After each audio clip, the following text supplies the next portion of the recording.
In a historic move, Pyongyang has announced it will discontinue nuclear and missile tests.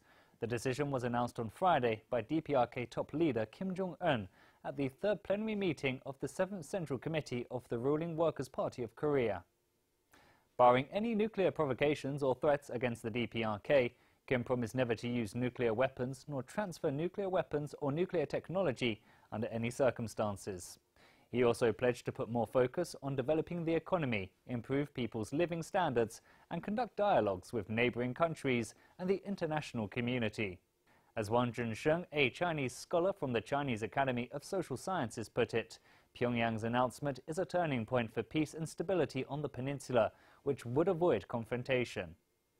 The goodwill gesture also paves the way for the denuclearization of the peninsula and a long-awaited detent. However, Washington seems to be keeping itself aloof, giving Pyongyang a cold shoulder. US President Donald Trump at first praised the big progress in his Twitter posts, but later downed the rhetoric, saying it still has a long way to go and only time will tell. The Trump administration did not mention any security assurance measures for the DPRK, which is key to achieving peace on the peninsula. The Korean Peninsula had been hopeful to be denuclearized 2 decades ago. However, Washington's inaction and renege disrupted its past efforts. Under Bill Clinton's presidency, the US and the DPRK struck the agreed framework in 1994, under which the US should deliver 2 light water reactors to the DPRK, replacing its indigenous nuclear power plants. The US should also supply the DPRK with fuel oil as an alternative energy source. For its part, Pyongyang would dismantle its nuclear reactors after the completion of the US-supplied light water reactors.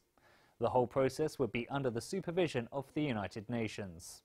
However, for nearly 8 years, the US had failed to install the light water reactors, causing the agreement to eventually break down.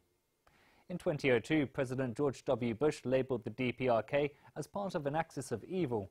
Relations between Pyongyang and Washington quickly slipped into hostility. Since then, the Korean Peninsula has been plagued with tit-for-tat rhetoric, escalating tensions and even a looming conflict. Ice is gradually melting in the spring of 2018. The peninsula has never been so close to ending the armistice and clinching a peace treaty as it has been in this very year.